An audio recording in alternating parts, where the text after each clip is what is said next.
सो inductive effect, resonance effect, mesomeric effect. अब बारी आती है हाइपर कॉन्जुगेशन इफेक्ट।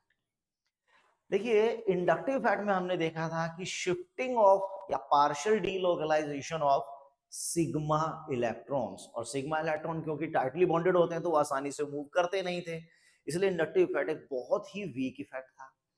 रेजोनेंस में हमने देखा कि पाई इलेक्ट्रॉन और लोन पेयर इलेक्ट्रॉन का बहुत जबरदस्त डीलोकलाइजेशन हो रहा था, तो वो एक पावरफुल इफेक्ट था। अब इंडक्टिव और रेजोनेंस के बीच का एक इफेक्ट हम पढ़ने जा रहे हैं जो है हाइपर कॉन्जुगेशन इफेक्ट, जिसमें कुछ इंडक्टिव इफेक्ट का तड़का लगेगा और कुछ रेजोनेंस, दोनों की बात होगी इसमें, क्योंकि इसमें सिग्मा इलेक्ट्रॉन्स भी आने जा रहे हैं और पाई इलेक्ट्रॉन्स भी इन्वॉल्व होंगे। तो जब सिग्मा और पाई दोनों ही तरह के इलेक्ट्रॉन्स की इन्वॉल्वमेंट हो जाएगी तो वो बन जाएगा हमारा हाइपर कॉन्जुगेशन इफेक्ट, या नो बॉन्ड रेजोनेंस भी इसे कहा जाता है। नो बॉन्ड रेजोनेंस, या प्यार से हम इसे एक बेकर नेथन इफेक्ट भी बोलते हैं। बेकर नेथन इफेक्ट कैसे कैसे हाइपर कॉन्जुगेशन इफेक्ट ऑपरेट होगा, कहां कहां हम इसे अप्लाई करेंगे? कार्बोकैटायन के केस में, हम इसे अप्लाई करेंगे एल्कीन्स की स्टेबिलिटी के केस में, हम इसे अप्लाई करेंगे फ्री रेडिकल के केस में। बहुत ही रेयर केस बनेगा एक कार्बो एनायन का, उसको भी देखेंगे बाद में। तो कार्बोकैटायन, एल्कीन और फ्री रेडिकल, ये तीन जगह ऐसी है जहां पर आपको हाइपर कॉन्जुगेशन का बोलबाला देखने को मिलेगा। तो चलिए स्टार्ट करते हैं। हाइपर कॉन्जुगेशन होता क्या है? देखिए हाइपर कॉन्जुगेशन के लिए सबसे पहले हम इसको समझते हैं कि आखिर किस तरह के इलेक्ट्रॉन्स की मूवमेंट को हम यहां शो करने जा रहे हैं।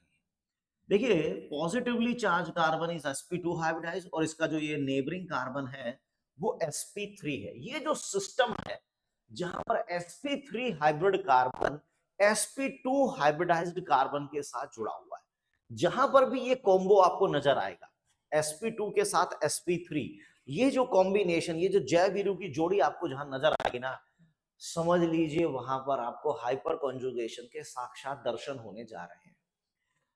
अब किस तरह का डीलोकलाइजेशन होगा उसे समझिए। देखिए ये कार्बन हमारा sp2 हाइब्रिड है। sp2 हाइब्रिड का मतलब क्या है? अपन इसको एक काम करते हैं, जरा इसको एक बार पूरी तरह से ओपन करके बनाते हैं। देखिए ये sp2 है और ये sp3 है। तो मैं काम करता हूं, मैंने इस कार्बन के 3 sp3 ऑर्बिटल बना लेता हूं, 1 2 और 3, और चौथा इधर, ये चौथा sp3। इस कार्बन के 3 sp2 बना लेता हूं, एक, मैं इस कार्बन की बात कर रहा हूं, एक, दूसरा हाइड्रोजन इधर, तीसरा हाइड्रोजन इधर। लेकिन लेकिन लेकिन इसका एक p ऑर्बिटल, ये देखो, ये जो p ऑर्बिटल है ये भाई साहब हमारा खाली पड़ा हुआ है, एम्प्टी पड़ा हुआ है। अब इधर 2 इलेक्ट्रॉन इन्वॉल्व है, इधर भी 2 इलेक्ट्रॉन है, इधर भी, क्योंकि यहाँ हाइड्रोजन की इन्वॉल्वमेंट होगी, इधर भी हाइड्रोजन की, इधर भी हाइड्रोजन की इन्वॉल्वमेंट होगी, इधर भी, इधर भी, आहा, और ये भी sp3 और sp2 की ओवरलैपिंग से एक सिग्मा बॉन्ड बन रहा है। अब देखिए हमें क्या होगा अगर मैं इनकी ओवरलैपिंग करा दूं, डिग डिग डिग डिग डिग डिग डिग डिग डिग डिग डिग डिग डिग, इनकी ओवरलैपिंग करा दूं, तो यहां से जो सिग्मा इलेक्ट्रॉन्स हैं जब वो इस p ऑर्बिटल के साथ ओवरलैपिंग करेंगे तो सिग्मा इलेक्ट्रॉन की शिफ्टिंग p ऑर्बिटल में होने लगेगी, जिससे कि जो सिग्मा इलेक्ट्रॉन इधर आपको नजर आ रहे हैं वो धीरे धीरे इधर फैलने लगेंगे। सिग्मा इलेक्ट्रॉन्स फैलने लगे, चार्ज का फैलना ही स्टेबिलिटी को बढ़ा देता है। चार्ज किसी भी तरीके से फैले, और कोई भी चार्ज फैले, वो चाहे पॉजिटिव चार्ज हो, चाहे वो नेगेटिव चार्ज हो, या पाई बॉन्डेड इलेक्ट्रॉन का क्लाउड हो, या सिग्मा बॉन्डेड इलेक्ट्रॉन का हो, जब भी चार्ज फैलने लग जाता है ना, स्टेबिलिटी को चार चांद लगने शुरू हो जाते हैं, स्टेबिलिटी बढ़ने लग जाती है। तो यहां पर सिग्मा इलेक्ट्रॉन की शिफ्टिंग में दिखा रहा हूं p ऑर्बिटल में, it is an example of hyperconjugation. Hyper conjugation, देखो कॉन्जुगेशन जो वर्ड था, अगर आपको याद हो हम क्या बोलते थे, डबल सिंगल डबल, तो वो एक कॉन्जुगेशन है। या लोन पेयर जब डबल बॉन्ड के साथ कॉन्जुगेशन करते थे, या पॉजिटिव चार्ज पाई बॉन्ड के साथ कॉन्जुगेशन करता था, या लोन पेयर करता था, या अनपेयर इलेक्ट्रॉन करते थे, तो वहां पर रेजोनेंस था। कॉन्जुगेशन यानी कि डबल बॉन्ड का डबल बॉन्ड के साथ कॉन्जुगेशन, या पॉजिटिव चार्ज का या नेगेटिव चार्ज का, या लोन पेयर का या अनपेयर का, वो था कॉन्जुगेशन, जहां पर आपने हाइपर कॉन्जुगेशन लगाया, जहां पर आपने रेजोनेंस इफेक्ट लगाया। बट ये है हाइपर कॉन्जुगेशन। यहां पर हम क्या करने जा रहे हैं, सिग्मा इलेक्ट्रॉन्स को कॉन्जुगेशन करेंगे। Sigma electrons are in conjugation with pi bond, तब वहां पर होगा हाइपर कॉन्जुगेशन। यानी एक खास तरह का रेजोनेंस होता है जिसमें सिग्मा इलेक्ट्रॉन का कॉन्जुगेशन होगा डबल बॉन्डेड कॉन्जुगेशन के साथ।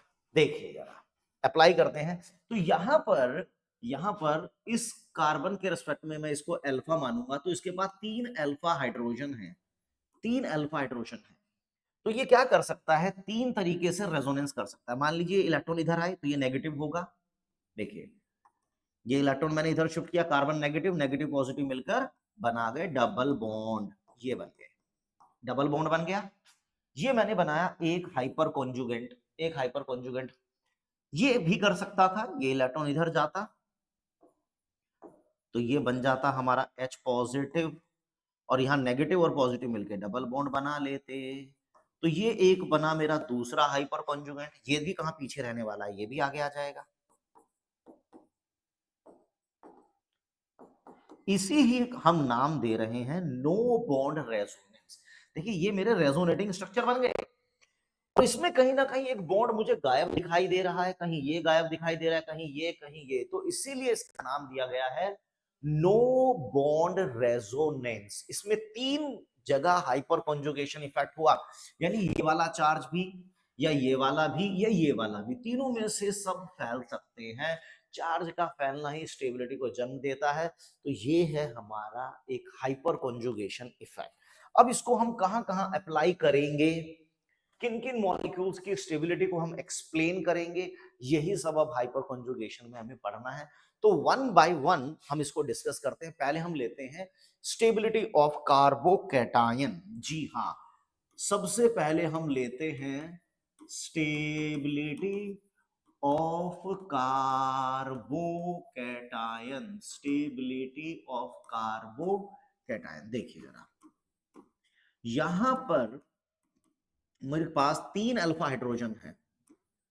3 हाइड्रोजन हमारे पास ऐसे हैं जो इस कार्बन के रिस्पेक्ट में अल्फा है, यानी जो हाइपर कॉन्जुगेशन कर सकते हैं। And this is primary carbocation, this is isopropyl carbocation, और इसके पास 3 इधर से और 3 इधर से 6 अल्फा हाइड्रोजन हो गए। दिस इज सेकेंडरी कार्बोकैटायन, और ये भाई साहब हमारे आ गए हैं टर्शियरी कार्बोकैटायन। टर्शियरी कार्बोकैटायन, इसमें कितने हाइपर कॉन्जुगेशन, 3 इधर से 3 इधर से 3 इधर से, 9 हाइपर कॉन्जुगेशन आ गए।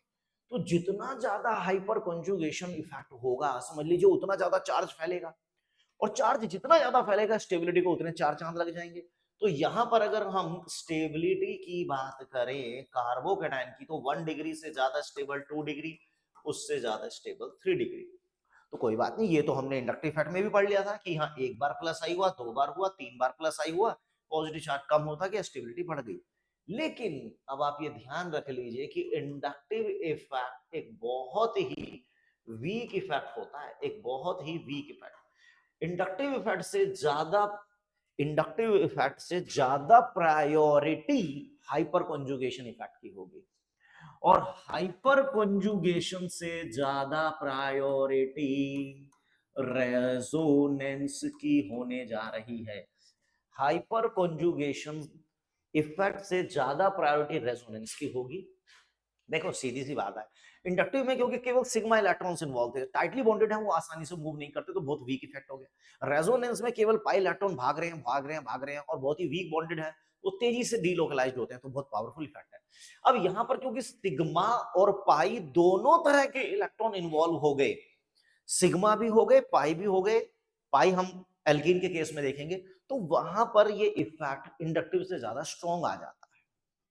तो यार यहां पर जब भी आप कभी दुविधा में फंस जाएं कि इंडक्टिव को लगाएं या हाइपर कॉन्जुगेशन को लगाएं, तो आप हमेशा हाइपर कॉन्जुगेशन के बिहाफ पर आंसर देंगे।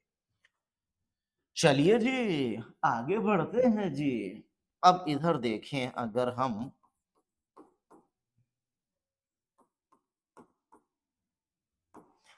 ये है हमारा प्राइमरी कार्बोकैटायन, प्राइमरी कार्बोकैटायन। चलिए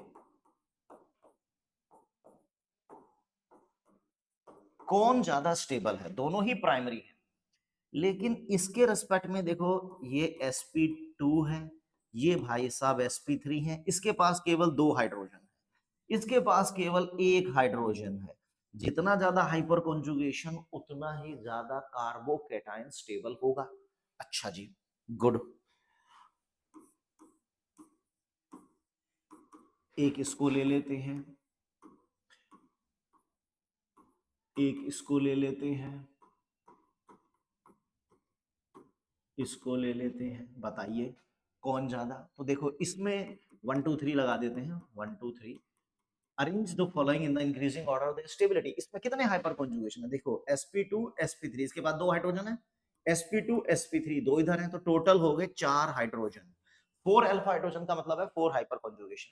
इसके रिस्पेक्ट में sp2 sp3 केवल 1 हाइड्रोजन ले रहा है भाई हमारा, एक बार हाइपर कॉन्जुगेशन होगा, और इसमें 2 हाइड्रोजन इधर से, 2 इधर से और 3 इधर से, 2 और 2 4 और 3 7।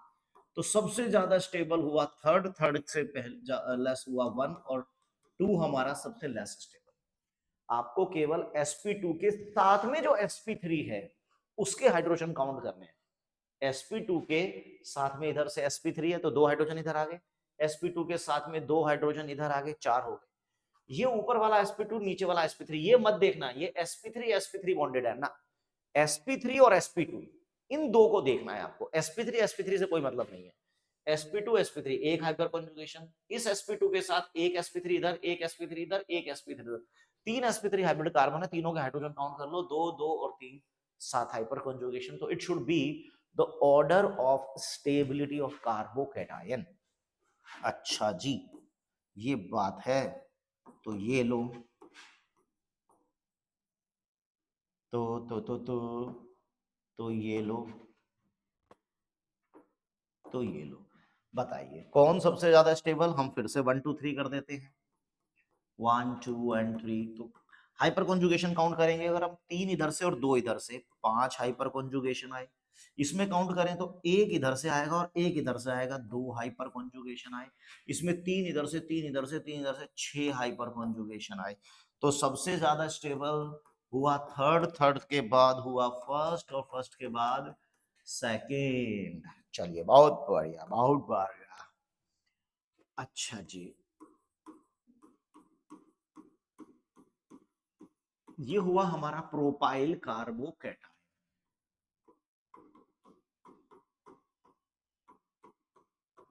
दिस इज, और एक हम ले लेते हैं,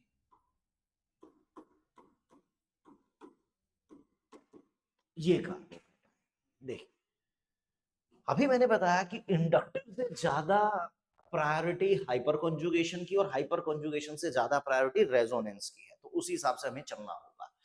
यहां पर हमें 2 हाइपर कॉन्जुगेशन नजर आ रहे हैं, sp2 sp3 2 हाइपर कॉन्जुगेशन हो गए, sp2 sp3 एक हाइपर कॉन्जुगेशन हो गया, लेकिन इसमें कोई हाइपर कॉन्जुगेशन है ही नहीं, इसका इसके साथ तो कोई हाइपर कॉन्जुगेशन नहीं है। लेकिन आपको sp2 के साथ sp3 देखना है, sp2 ये रहा तो sp3 ये रहा, यहां पर हो गए 3 हाइपर कॉन्जुगेशन, लेकिन डबल सिंगल पॉजिटिव रेजोनेंस भी तो आ गया। अरे 3 हाइपर कॉन्जुगेशन इधर है तो डबल सिंगल पॉजिटिव लोन पे, डबल सिंगल पॉजिटिव मतलब रेजोनेंस भी आ गया। तो देखो रेजोनेंस जहां आ जाता है वहां हाइपर कॉन्जुगेशन नमस्ते कर लेता है, रेजोनेंस की प्रायोरिटी बहुत ज्यादा है। तो सबसे ज्यादा स्टेबल इन तीनों में, फिर से हम अपना 1 2 3 कर लेते हैं।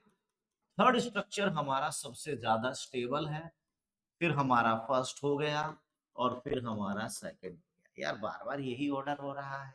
चलिए कोई बात नहीं, अब हो रहा है तो हो रहा है। देखिए तो कार्बोकैटायन में अगर हम NO2 CH2 पॉजिटिव, ठीक है,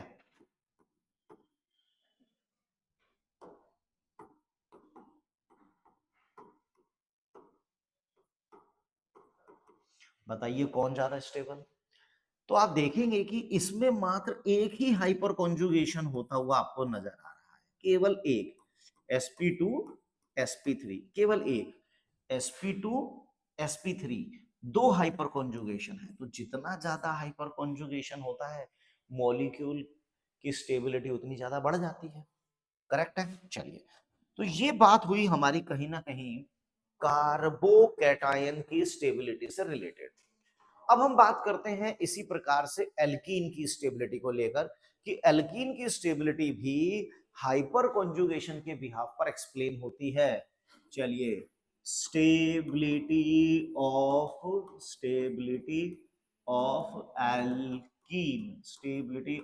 एल्कीन। देखिए यहां पर कोई हाइपर कॉन्जुगेशन नहीं है क्योंकि दोनों ही कार्बन sp2 और sp2 हाइब्रिड है। हमें क्या चाहिए, sp2 के साथ sp3 चाहिए, तो यहां कोई हाइपर कॉन्जुगेशन नहीं होगा। अब इधर आ जाइए, देखिए इसको अगर मैं थोड़ा इलैबोरेट कर दूं, इसको मैं थोड़ा इलैबोरेट कर दूं तो ये ऐसे बनेगा। देखो ये सिग्मा बॉन्ड है, जो मैं बात बोल रहा था कि sigma electrons when conjugation with pi bond, तो वो हाइपर कॉन्जुगेशन बन जाता है। देखिए यहां से इलेक्ट्रॉन हमने कार्बन के पास शिफ्ट किए तो हाइड्रोजन हो गया पॉजिटिव, कार्बन पे आ गया नेगेटिव। ये मैंने सिर्फ समझाने के लिए अभी लगा दिया। अब देखिए डबल सिंगल नेगेटिव, लेकिन ये नेगेटिव कौन है, सिग्मा इलेक्ट्रॉन। तो सिग्मा इलेक्ट्रॉन का अब पाई बॉन्ड के साथ कॉन्जुगेशन हो गया। तो it is a special type of resonance जिसमें सिग्मा इलेक्ट्रॉन पाई बॉन्ड के साथ रेजोनेंस कर रहे हैं। तो हम इसको ऐसे बना सकते हैं H H डबल बॉन्ड, ये इलेक्ट्रॉन इधर, ये भाई साहब इधर CH2 माइनस, ठीक है ना।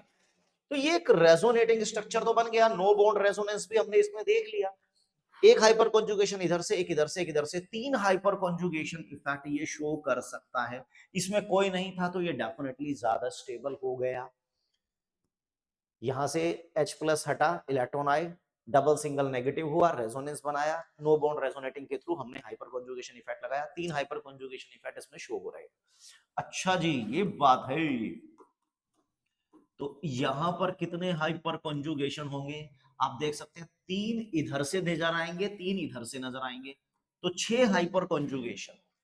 तो इथीन से ज्यादा स्टेबल प्रोपीन होगा, प्रोपीन से ज्यादा स्टेबल ब्यूट टू इन होगा, ब्यूट टू इन। क्योंकि जितने ज्यादा हाइपर कॉन्जुगेशन इफेक्ट होते हैं वो मॉलिक्यूल उतना ही ज्यादा स्टेबल हो जाता है। वो मॉलिक्यूल चाहे कार्बोकैटायन हो, चाहे वो आपका एल्कीन हो, या वो फ्री रेडिकल हो, कोई भी XYZ हो, वो अपने आप ऑटोमेटिकली ज्यादा स्टेबल होता चला जाता है है तो है। चलिए जैसे हमने कहा जी ब्यूट टू इन और this is but one ene. So बताइए कौन दोनों में ज्यादा स्टेबल है। तो यहां पर आपको तीन इधर से और तीन इधर से 6 हाइपर कॉन्जुगेशन देखने को मिलेंगे, 6 अल्फा हाइड्रोजन हो गए। लेकिन इसमें ये दोनों sp2 हैं, sp2 और sp2 और sp3, दो हाइपर कॉन्जुगेशन इधर है, तो ये ज्यादा स्टेबल होगा। समझे नहीं समझे।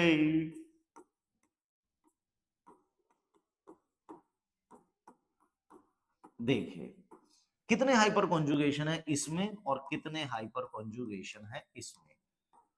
एल्कीन की स्टेबिलिटी के लिए आपको हाइपर कॉन्जुगेशन इफेक्ट कंसीडर करना है। देखो तीन इधर से दिखाई देंगे, sp2 sp3 तीन इधर से हो गए, sp2 sp3 तीन इधर से, sp2 sp3 तीन इधर से, तीन तीन और तीन, 9 हाइपर कॉन्जुगेशन हो रहे हैं और इसमें 12 हाइपर कॉन्जुगेशन। तो definitely this alkene going to be more stable.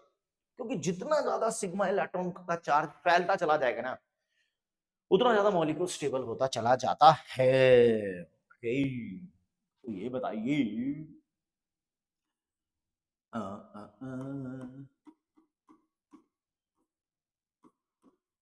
एक मॉलिक्यूल मैंने ये लिया आइसोब्यूटाइलीन, और एक मैंने ये लिया मान लो ब्यूटटूइन। दोनों में अपने को 6 और 6 हाइपर कॉन्जुगेशन इफेक्ट नजर आ रहे हैं।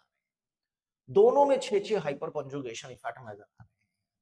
अब किसको ज्यादा स्टेबल कर दें हम? जब दोनों में 6 ही हाइपर कॉन्जुगेशन इफेक्ट हैं, तो दोनों में ज्यादा स्टेबल कौन होगा? कुछ तो गड़बड़ है दया। तो कोई बात नहीं, एक बार जरा हाइपर कॉन्जुगेशन लगाओ। देखो यहां से सिग्मा इलेक्ट्रॉन चले, ए यहां से चले, ये भाई सब पॉजिटिव हो गए, फिर वो इलेक्ट्रॉन इधर आए और फिर वो इधर आए। झकास, ऐसा कुछ बनाया नो बॉन्ड रेजोनेटिंग स्ट्रक्चर हमने। इसमें ही बना लेते हैं, चलिए जी। तो यहां से H प्लस गया, CH2 माइनस हुआ, फिर वो इलेक्ट्रॉन इधर आ गए, डबल बॉन्ड CH, और फिर ये CH हो गया नेगेटिव। इस तरह का मैंने रेजोनेटिंग स्ट्रक्चर ड्रॉ कर लिया। दोनों में, आइसोब्यूटाइलीन में भी कर लिया और ब्यूटटूइन में भी कर लिया। आइसोब्यूटाइलीन में भी हमने बना लिया और ब्यूटटूइन में भी बना लिया, क्योंकि दोनों में हाइपर कॉन्जुगेशन सेम हो रहे थे। अब क्या जुगाड़बाजी करें हम? अब ये देख सकते हैं आप, अगर थोड़ा सा भी आप गौर फरमाएंगे, मुझे इस नेगेटिव चार्ज को कम करना है। ये मेरे लिए माइनस आई इफेक्ट करता है, डबल बॉन्ड मेरे लिए माइनस आई इफेक्ट करेगा, इस चार्ज को कम कर देगा। चार्ज कम होगा तो स्टेबिलिटी बढ़ेगी, चार्ज कम होगा तो स्टेबिलिटी बढ़ जाएगी। चलिए, यहां पर ये डबल बॉन्ड इसके ऊपर माइनस आई लगाएगा, चार्ज कम हो जाएगा, स्टेबिलिटी बढ़ेगी। लेकिन ये क्या कर रहा है भाई?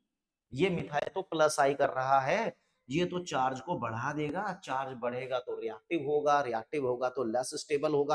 अब आप कहेंगे यहां भी तो मिथाइल है, लेकिन ये दूर है, ये दूर है, यहाँ पास है। और inductive effect position oriented effect होता है, पोजीशन पर डिपेंड करता है, जितना पास उतना खास होता है। तो यहाँ मिथाइल पास लग रहा है, नाश कर देगा। यहाँ मिथाइल दूर है, नाश नहीं कर पाएगा। इसलिए आइसोब्यूटाइलीन मोर स्टेबल देन ब्यूटटूइन। अब वो ब्यूटटूइन चाहे सिस हो या ट्रांस हो, जो मर्जी हो, ये ज्यादा स्टेबल पाएगा। है ना कमाल की बात? देखिए ये केस कहां लगाया हमने, जहां पर number of hyperconjugation effect same आ रहे थे, दोनों में 6 हाइपर कॉन्जुगेशन थे। फिर कौन ज्यादा स्टेबल हुआ? कोई बात नहीं, हमने हाइपर कॉन्जुगेशन लगाया, हमने हाइपर कॉन्जुगेंट बनाया, यहाँ माइनस आई इफेक्ट आया, चार्ज को कम करेगा, ठीक है। ये प्लस आई करेगा लेकिन दूर है। यहाँ पर भी हमने बनाया, इसने H प्लस निकाला अपना, इलेक्ट्रॉन इधर आए, फिर ये इधर हुए, ये भी माइनस आई कर रहा है, ये भी माइनस आई कर रहा है। चलो दोनों में माइनस आई था, कैंसिल कर देते हैं। लेकिन यहाँ प्लस आई बिल्कुल पास में लगा हुआ है, और प्लस आई डोनर इफेक्ट है, चार्ज को बढ़ाएगा, रिएक्टिव होगा, लेस स्टेबल होगा। तो लेस स्टेबल आ गया हमारा आंसर। तो isobutylene is more stable than but two ene, right. चलिए, ब्यूटटूइन। तो ऐसे क्वेश्चन हम जरा इधर देखें तो तो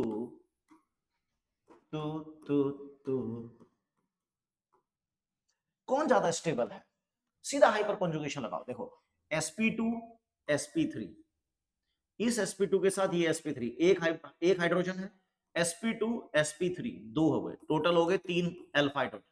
इस sp2 के साथ ये sp3 है, एक हाइड्रोजन इधर, इस sp2 के साथ एक sp3 है, दो इधर, टोटल हो गए 3। Okay report. इस sp2 कार्बन के साथ ये sp3, 3 इधर से, sp2 sp3 दो इधर से, sp2 sp3 दो इधर से, 2 2 4 और 3 7, तो ये ज्यादा स्टेबल हो गया। Good one. चलो, ब्यूटाडाइइन टाइप का, ब्यूटाडाइइन तो नहीं बोलना चाहिए मुझे, साइक्लो हेक्साडाइइन टाइप का ये मॉलिक्यूल है। चलिए, दोनों में से कौन ज्यादा स्टेबल? बढ़िया क्वेश्चन है, दोनों में से कौन ज्यादा स्टेबल है? तो पहले तो हम हाइपर कॉन्जुगेशन इफेक्ट गिन लेते हैं। देखो ये भाई साहब तो हमारे डबल बॉन्डेड कार्बन तो sp2 है, इस sp2 के साथ ये sp3, दो हाइड्रोजन इधर से आ गए, इस sp2 के साथ ये sp3 दो इधर से आएंगे, इस sp2 के साथ ये वाला sp3, देखो दो इधर से, दो इधर से, चार, दो इधर से छह, दो इधर से आठ हाइपर कॉन्जुगेशन, यानी ये जो हाइड्रोजन है वो इसके साथ भी हाइपर कॉन्जुगेशन में है, इसके साथ भी हाइपर कॉन्जुगेशन में है, ये वाला भी इधर से भी और ये इधर से भी, तो आठ हाइपर कॉन्जुगेशन हो गए। इसमें देखें तो sp2 sp2 sp2 sp2 sp3, देखो दो हाइपर कॉन्जुगेशन इधर से दिखाई देंगे और ये भी sp3 है तो दो इधर से दिखाई देंगे, मात्र चार हाइपर कॉन्जुगेशन है। लेकिन डबल सिंगल डबल, इधर देखो डबल सिंगल डबल, इधर रेजोनेंस भी तो है।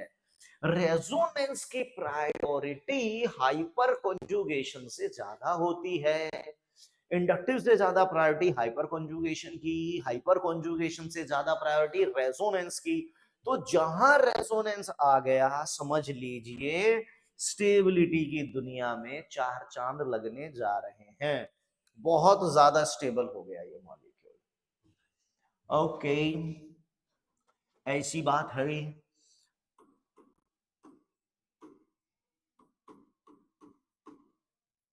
एक मॉलिक्यूल ये लिया गया है और एक मॉलिक्यूल ये लिया गया है, बताइए दोनों में से ज्यादा स्टेबल कौन है? तो हमने क्या करना होता है, हमने तो हाइपर कॉन्जुगेशन इफेक्ट लगाना है, दोनों में किसमें ज्यादा हो रहा है। देखो sp2 ये तो दोनों sp2 है, sp2 के साथ ये sp3 दो इधर से, sp2 के साथ ये sp3 दो इधर से, तो चार हाइपर कॉन्जुगेशन इफेक्ट आ गए। इसमें देखो तीन यहां से आएंगे, दो इधर से, पांच, और दो इधर से आएंगे, सात। तो जितने ज्यादा हाइपर कॉन्जुगेशन होते हैं मॉलिक्यूल उतना ही ज्यादा स्टेबल होता चला जाता है। अच्छा जी, ये बात है। तो बताइए फिर इसी बात पर, ये हमने लिया टोलिन, ये हमने लिया इथाइल बेंजीन, और ये हमने लिया आइसोप्रोपाइल बेंजीन। कौन सबसे ज्यादा resonance hyper conjugation effect show कर रहा होगा? देखो मिथाइल ग्रुप तो ये करता ही है, मिथाइल ग्रुप क्या करता है, प्लस आई प्लस आई प्लस आई प्लस आई, ये तीनों बेंजीन को इलेक्ट्रॉन दे रहे हैं। अगर बेंजीन को अपने इलेक्ट्रॉन दे रहे हैं तो बेंजीन रिंग को एक्टिवेट कर रहे होंगे, इलेक्ट्रॉन डेंसिटी बढ़ा रहे होंगे। अच्छा जी, मान ली बात, मान ली। लेकिन हाइपर कॉन्जुगेशन भी तो हो रहा है ना, sp2 sp3 hyperconjugation hyperconjugation hyperconjugation, इन तीनों में से बेंजीन रिंग को ज्यादा एक्टिवेट कौन कर रहा है? मिथाइल ग्रुप, इथाइल ग्रुप या isopropyl group? Which group is going to increase electron density over the benzene ring? कौन सबसे ज्यादा? देखो यहां पर तीन हाइपर कॉन्जुगेशन है, यहां पर केवल दो हाइपर कॉन्जुगेशन है, यहां पर मात्र एक हाइपर कॉन्जुगेशन है। जितना ज्यादा हाइपर कॉन्जुगेशन इफेक्ट होगा उतना ज्यादा बेंजीन को इलेक्ट्रॉन मिलेंगे, यानी कि वो ग्रुप उतना ही बड़ा बेंजीन के रिस्पेक्ट में, उतना ही बड़ा वो एक इलेक्ट्रॉन डोनर होगा। बेंजीन रिंग पर इलेक्ट्रॉन डेंसिटी बढ़ेगी और बेंजीन रिंग पर जो भी इलेक्ट्रॉन डेंसिटी बढ़ती है वो ऑर्थो पैरा पे बढ़ेगी। तो यहाँ पर इलेक्ट्रॉन डेंसिटी ऑर्थो पैरा पे बढ़ेगी, यहाँ कम बढ़ेगी, यहाँ बहुत कम बढ़ेगी। तो बेंजीन रिंग को सबसे ज्यादा एक्टिवेट मिथाइल कर रहा है, इथाइल उससे कम कर रहा है, आइसोप्रोपाइल और कम कर रहा है।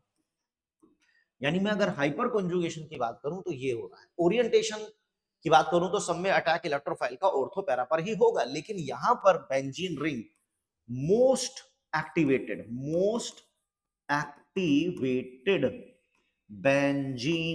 Most activated benzene ring. देखिए मिथाइल ग्रुप अपने आप में कोई रेजोनेंस नहीं करता है, ये इंडक्टिव कर रहा है और हाइपर कॉन्जुगेशन कर रहा है, लेकिन इंडक्टिव से ज्यादा प्रायोरिटी क्योंकि हाइपर कॉन्जुगेशन की है, तो हाइपर कॉन्जुगेशन के थ्रू यहाँ बेंजीन का ज्यादा एक्टिवेशन हुआ, यहाँ कम हुआ, यहाँ और कम हुआ। और अगर मैं ये लो जी और बड़ा ग्रुप लगा देता हूँ, टर्शियरी ब्यूटाइल ग्रुप लगा देता हूँ, तो भैया जी ये केवल इंडक्टिव के थ्रू थोड़ा बहुत एक्टिवेशन करेगा, लेकिन हाइपर कॉन्जुगेशन के थ्रू ये कोई एक्टिवेशन नहीं कर रहा, जिंदा लाश हो चुका है ये। ठीक है, देखने में बहुत बड़ा ग्रुप लग रहा है कि बहुत माला माल कर देगा बेंजीन को इलेक्ट्रॉन देकर, लेकिन ऐसा कुछ नहीं है। तो हाइपर कॉन्जुगेशन की प्रायोरिटी क्योंकि इंडक्टिव से ज्यादा है, तो जब भी इन दोनों इफेक्ट में कॉम्पिटिशन होगा we always decide through hyperconjugation effect. तो यहाँ पर मिथाइल का ज्यादा ओरिएंटेशन आएगा, ज्यादा इलेक्ट्रॉन रिच होगा। अच्छा जी, तो चलिए एक विकराल मॉलिक्यूल ले लेते हैं और उसमें हम बताने की कोशिश करेंगे कितना रेजोनेंस हो रहा है या कितना हाइपर कंजुगेशन इफेक्ट आ रहा है।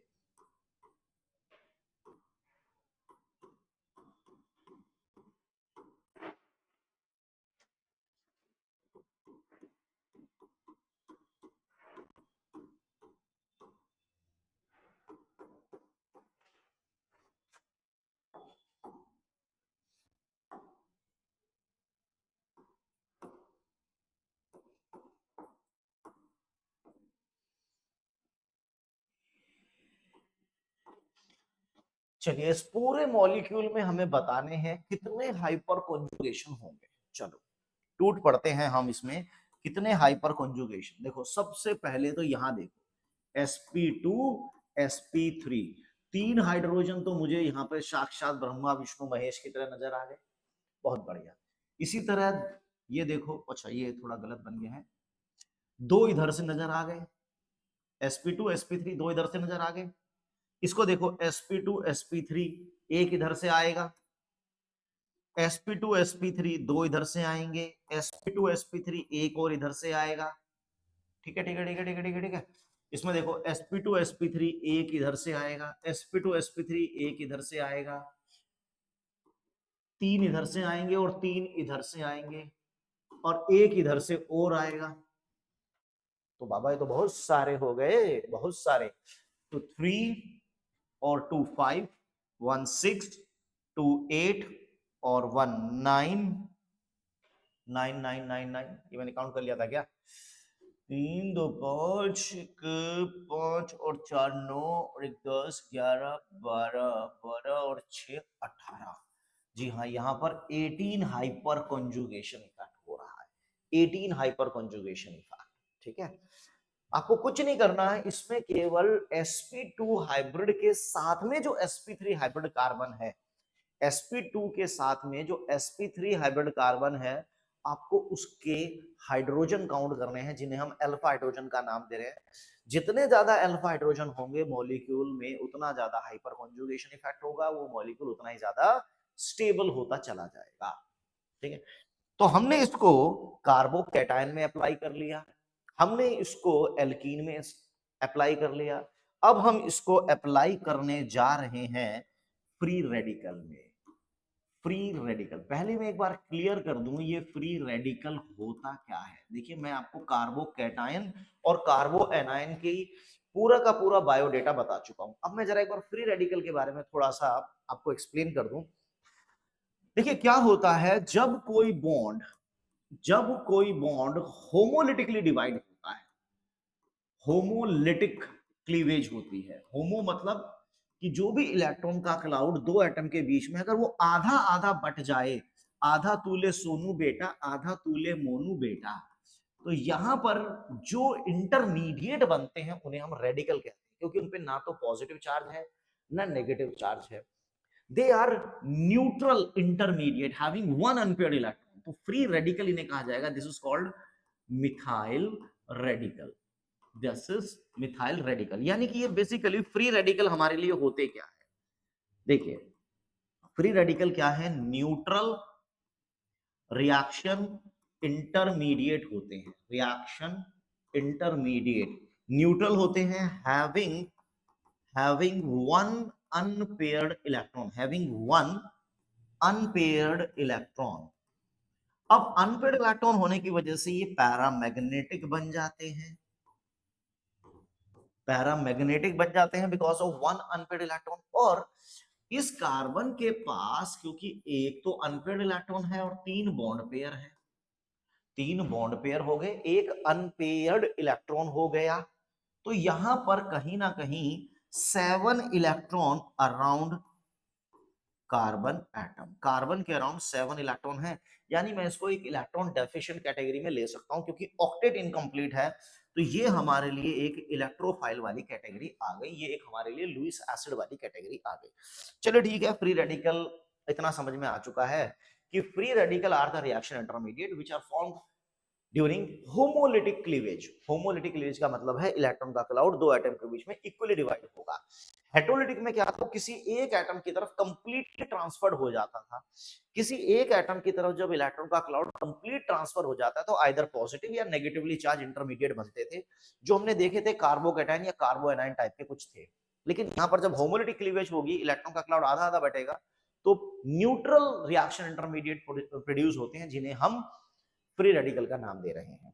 चलिए, अब जैसे कि देखिए, ये एक फ्री रेडिकल है, इथाइल रेडिकल। मैं इसको प्राइमरी रेडिकल कहता हूं क्योंकि रेडिकल कार्बन एक ही कार्बन से अटैच्ड है। ये हमारा सेकेंडरी रेडिकल है और इसको तो आप देखते ही समझ ही जाएंगे, टर्शरी ब्यूटाइल रेडिकल। ये टर्शरी है। देखिए, ethyl radical, ethyl radical, isopropyl radical, tertiary butyl radical. अब बात ये हो रही है कि हाइपर कॉन्जुगेशन के बिहाफ पर हम किसको ज्यादा स्टेबल बनाएं। तो देखिए, ये देखो, ये देखो, ये देखो, ये मैं इथाइल रेडिकल ले रहा हूं, ठीक है। चलिए, यहां पर मैंने क्या किया, होमोलिटिक क्लीवेज कर दी, झकास। तो ये बना H डॉट, इस कार्बन का इलेक्ट्रॉन और ये इलेक्ट्रॉन मिलके यहां डबल बॉन्ड बना लेंगे। तो ये देखो रेजोनेटिंग स्ट्रक्चर बन गया, नो बॉन्ड रेजोनेंस आ गया। तो इस तरह के 1 2 3 रेजोनेटिंग स्ट्रक्चर इसमें बन सकते हैं। तो यहां पर 3 हाइपर कॉन्जुगेशन इफेक्ट मुझे देखने को मिला। इसी तरह यहां पर 6 हाइपर कॉन्जुगेशन, यहां पर 9 हाइपर कॉन्जुगेशन इफेक्ट आपको देखने को मिलेंगे। और जितना ज्यादा हाइपर कॉन्जुगेशन इफेक्ट होता है, वो इंटरमीडिएट, वो चाहे कार्बोकैटायन हो, वो चाहे एल्कीन हो, या वो फ्री रेडिकल हो, वो ऑटोमेटिकली स्टेबलाइज्ड होता चला जाएगा। वो ऑटोमेटिकली स्टेबलाइज्ड होता चला जाएगा। हो गया स्टेबलाइजेशन, ठीक है ना। तो यहां पर एक खास तरीके का रेजोनेंस देखा था बेकर नेथन ने। अच्छा जी, तो तनिक ये बताइए कौन ज्यादा स्टेबल है। एक रेडिकल मैंने ये ले लिया, और एक रेडिकल मैंने ये ले लिया। बताइए कौन ज्यादा स्टेबल है। देखो, इसमें कितने हाइपर कॉन्जुगेशन दिख रहे हैं, इसके रिस्पेक्ट में 2, इसके रिस्पेक्ट में 2, 2 इधर से, 2 इधर से, 4। ये इसके साथ भी कर सकता है हाइपर कॉन्जुगेशन, जो भी मैंने बताया, 2 इधर से और 2 इधर से, 4। 8 हाइपर कॉन्जुगेशन होते हुए नजर आ रहे हैं। इसमें 2 इधर से होंगे और 2 इधर से, 4 हाइपर कॉन्जुगेशन। लेकिन double single unpaired, double single unpaired का मतलब है वहां पर रेजोनेंस आ गया। और रेजोनेंस की प्रायोरिटी, रेजोनेंस की प्रायोरिटी इंडक्टिव से और हाइपर कॉन्जुगेशन दोनों से ज्यादा होती है। इसीलिए ये मॉलिक्यूल ज्यादा स्टेबल होगा, क्योंकि इसमें रेजोनेंस आ रहा है। रेजोनेंस इफेक्ट बहुत डोमिनेटिंग इफेक्ट होता है। देखो, इंडक्टिव से ज्यादा स्ट्रॉन्ग हाइपर कॉन्जुगेशन से ज्यादा स्ट्रॉन्ग रेजोनेंस। लेकिन याद रखिए, हर बाप का एक बाप होता है। अगर इंडक्टिव का बाप हाइपर कॉन्जुगेशन और हाइपर कॉन्जुगेशन का बाप रेजोनेंस है, तो रेजोनेंस का बाप आप पढ़ेंगे, एरोमेटिसिटी आने लगेगा। एरोमेटिसिटी डिस्कस करेंगे नेक्स्ट वीडियो में। सो फिलहाल यहां पर हमने जब हाइपर कॉन्जुगेशन देखा 8, यहां पर देखा 4, लेकिन यहां पर डबल सिंगल अनपेयर्ड रेजोनेंस आ गया। तो रेजोनेंस की वजह से ज्यादा स्टेबलाइज्ड हो गया, हो गया। दिस इज प्राइमरी रेडिकल,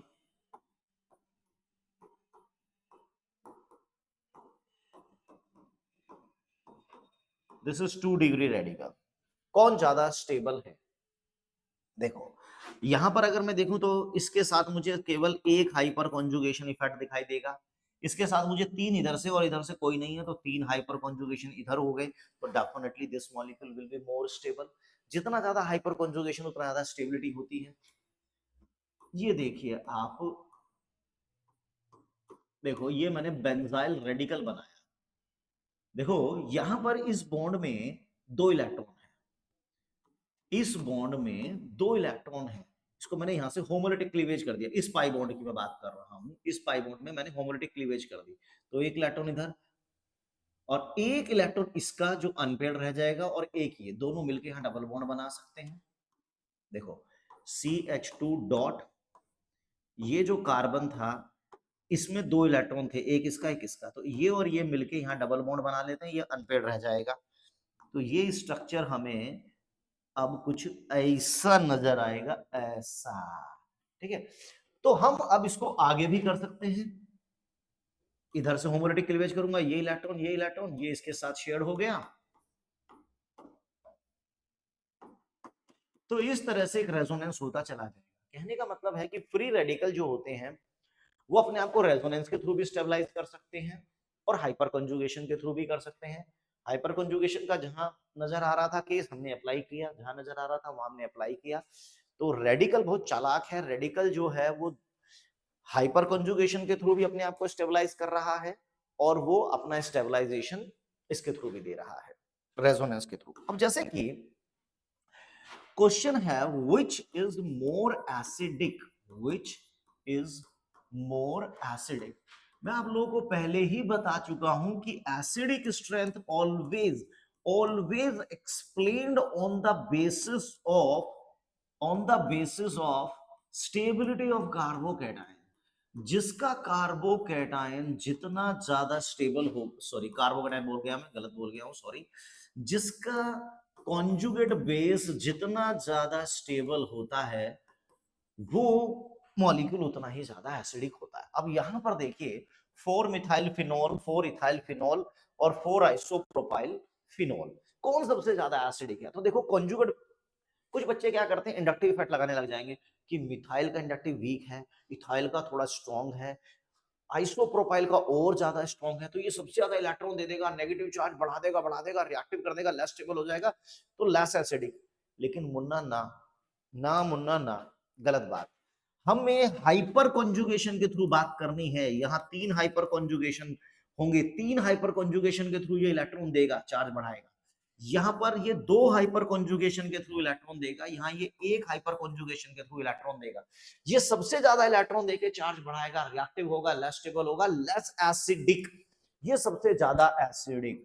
तो यहां पर आपको हाइपर कॉन्जुगेशन अप्लाई करना है रेदर देन इंडक्टिव, क्योंकि इंडक्टिव से ज्यादा प्रायोरिटी हाइपर कॉन्जुगेशन इफेक्ट की होती है। अच्छा चलिए एक और क्वेश्चन ले लेते हैं कि which one is more acidic, which one is more acidic, 4 methyl phenol और 4 मिथॉक्सीफिनोल। बताइए कौन ज्यादा एसिडिक, 4 मिथाइल फिनोल 4 मिथॉक्सी। देखो ये क्या कर रहा है, इंडक्टिव भी कर रहा है और हाइपर कॉन्जुगेशन भी कर रहा है, ये तीन तीन हाइपर कॉन्जुगेशन कर रहा है। लेकिन ये क्या करेगा, ये माइनस आई कर लेगा, ठीक है, लेकिन ये प्लस एम भी तो कर रहा है, और मेसोमेरिक की प्रायोरिटी इंडक्टिव से ज्यादा स्ट्रॉन्ग होती है, और कहीं ना कहीं हाइपर कॉन्जुगेशन से ज्यादा पावरफुल इफेक्ट होता है मेसोमेरिक। तो ये भी इलेक्ट्रॉन डोनेट कर रहा है, ये भी डोनेट कर रहा है, लेकिन ये मेसोमेरिक के थ्रू डोनेट कर रहा है, ज्यादा पावरफुल इफेक्ट है, इलेक्ट्रॉन डेंसिटी बेतहाशा बढ़ा देगा। जब इलेक्ट्रॉन डेंसिटी बेतहाशा बढ़ जाएगी ना ऑक्सीजन के नेगेटिव चार्ज पर, बढ़ जाएगी जब इलेक्ट्रॉन डेंसिटी, तो वो रिएक्टिव होगा, लेस स्टेबल होगा, लेस एसिडिक, तो it should be more acidic, it should be more acidic. तो आप ये देख सकते हैं कि कहां कहां पर हाइपर कॉन्जुगेशन ने अपना जाल फैला रखा है। अब क्या बात कर लेते हैं एक बार कार्बो एनायन की, कि क्या कार्बो एनायन में हमें हाइपर कॉन्जुगेशन इफेक्ट कहीं देखने को मिलेगा क्या? चलिए ये हमने लिया, देखो यहां ये कार्बन sp3 हाइब्रिडाइज, ये भी sp3 हाइब्रिडाइज्ड है।